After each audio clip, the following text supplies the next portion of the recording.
evening, mga Kuya Dens. So kung nakikita nyo, ang lakas ng ulan. Yay, napasok ako. Paano ba to? Anyways, offline sundo muna kay misis. Pero kung makikita ninyo, sobrang lakas ng ulan. As in. Kasi diba bagyo nga ngayon. Pero kailangan ko pa rin sunduin si misis kahit anong mangyari. Lalo na, ganito ko lang sa ulan. Ayaw umuwi siya ng ano, malakas yung ulan. Yun yung gilid ko. Tumbasa na. Anyways, tuloy ang ating pagsundo. Okay lang yan, konting sakripisyo para sa ating misis. Tagalan ako lumabas sa pinaparkingan ko kasi yung pinagpaparkingan ko may nakaparadang iba. Yung kaya yun. So ganun, tatabi ko na lang sa kanya yung aking Bokunoy. Yikes! Lakas! Naabot na po ako sa loob ng aking Bajaj. Kung nakikita ninyo. Hindi ko maibaba yung yung parang kurtina kasi alam nyo yun,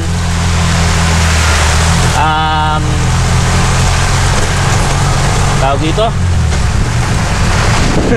Ay, lamig. Hindi ko maibaba, Rico.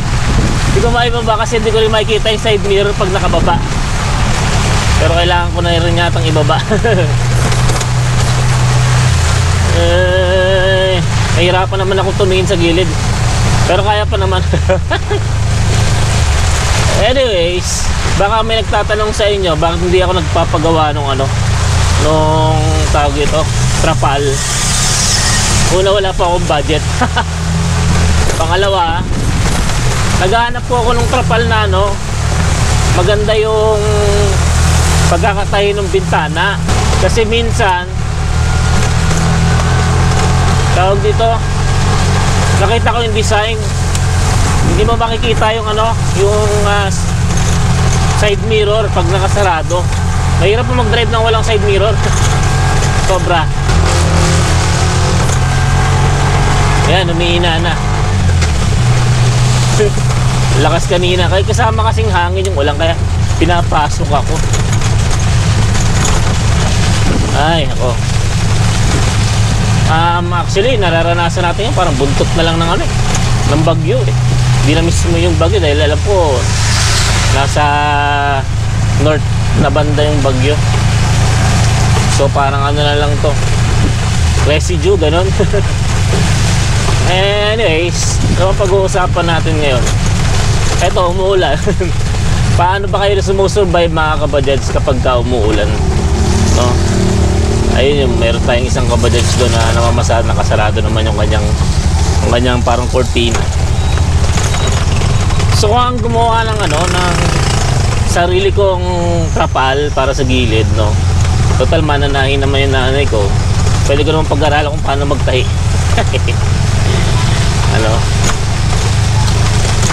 Baka magawan ko naman ng paraan.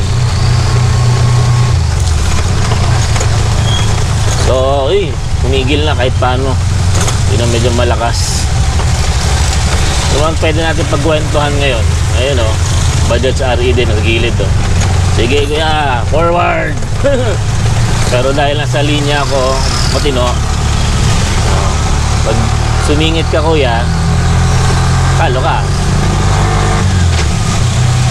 Diyan ka lang sa linya mo. Ganda ng ilaw sa loob, puting-puti. Nakabulag naman yun. Okay na yung ganitong kulay green. Anyways, highways mga kaibigan, mga kakuya Dens na nanonood ngayon po. So nag-aalala na ako dito sa aking speedometer. Ano kayang gagawin ko dito? Buo naman pala yung kable. Ano kayang problema? Chat nyo nga dyan sa comment section. Type nyo sa comment section kung meron kayong alam na mga issue patungkol sa speedometer. Nagulat na lang ako isang araw, tumigil na lang yan sa paggaana. Tapos hindi na rin gumana yung odometer. Kailangan pa naman yung pamatansya kung kailan PPMS si Bokunoy. no? So, paki na lang kung may nalalaman kayo patungkol. Kung may nalalaman kayo, isumbong nyo sa otoridad. Ang tapang ko, nakasando ko, no? Tapos maulan. Ang galing. Ang galing. Yan. Malamig yung ano, yung simoy ng hangin, mga kakuya din. Lakas sa loob ko, di ako nag-t-shirt. Sando-sando lang. Ayan, sige, basa ka ngayon. Anyways, highways. Ayun nga, ayun. Ayan. May mga kausap ako kanina, mga friend ko galing sa ibang bansa. Hindi galing sa, nasa ibang bansa sila ngayon. No? We have what you call video call. Ayan. So, sila naku-curious sila dito sa sasakyang meron ako kasi nanonood din sila sa aking channel. Shoutout pala sa inyo dyan, sa Australia. Tutuloy sila dito kasi alam mo yun, yung sasakyan natin, motorcycle, ang hangin talaga. Pero yung kasya sa kotse, no?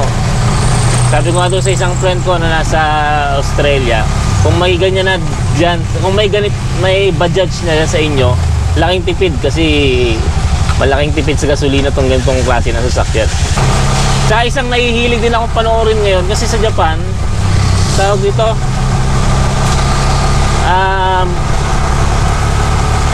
nauuso yung camping van ba tawag doon?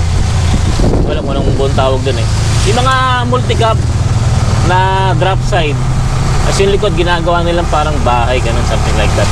Mga camping room. Instead na mag-tent sila, punta sila sa lugar, doon na sila tutulog sa likod. Nauuso yun kasi sa Japan ngayon. At hindi lang sa Japan, kahit sa ibang bansa. Dito nga sa Pilipinas, marami nang naaawa nun. Iniisip ko, although may nakita ko nakaraan na ginagawang camping vehicle din tong Bajaj RE. Nagpalagay sila ng parang pag-top load ba yun? Tapos meron sa gilid na parang extension ng bubong, trapal din ba? Ang tipong ginagawa sa mga camper vehicle. So Bajaj RE yung ginamit niya. So sabi ko pa pwede, no? At nangangarap din ako kasi ako nakakapag-drive dahil dati ako ng multicab eh.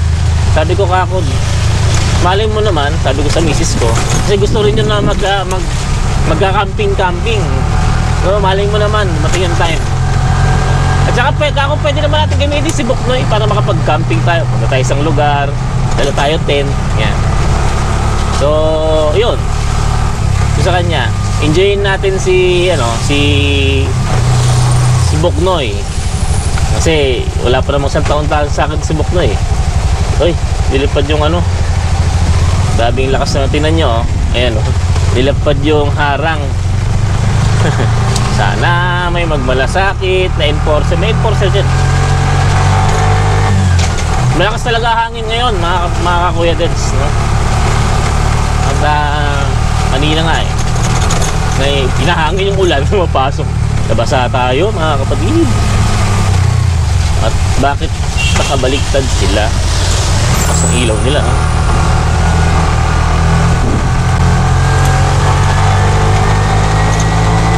Anyways, yun yung sinasabi ko sa inyo. May nakita akong na parang dinisign nila na pang camping eklabu. Eklabu? Pare ko. Ayan, lumalakas yung hangin. May pang camping eklabu.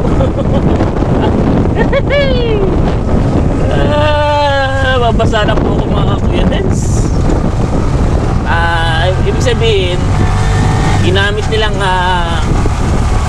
camping vehicle to, pero hindi sila natutulog dito. Baga may dala silang tent, tapos parang may extension lang na bubong yung Bajaj kasi nilagyan nga nila ng top load.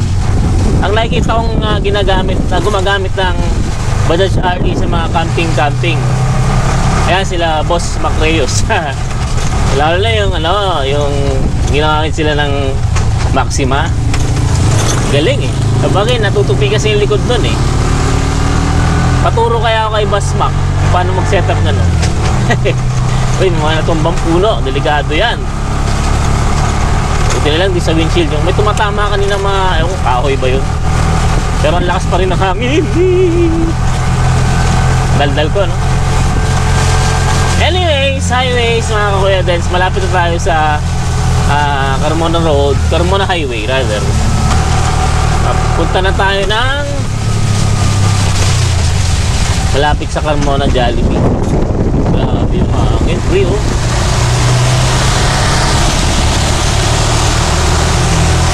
Ini-imagine ko tuloy kung walang nagsusundo sa asawa ko, diba? Ano kaya ang ano ngayon? Ganitong kondisyon ng panahon.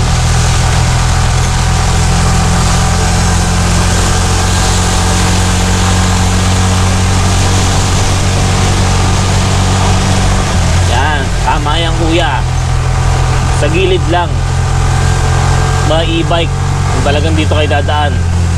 Para ano, hindi nakaharang. So siguro hanggang dito na lang mga Kuya Dens. Ano na ikwento ko? Wala lang, nagdaldal lang ako, no? Samahan nyo ako sa next adventure. Malin nyo, next mga vlog ko, kung maubos na yung aking ano, yung aking ang tawag dito, yung aking daily vlogs. Makita nyo naman ako nagka-camping na kasama to si Boknoy, of course ang aking wifey. Yan, wala pa siya.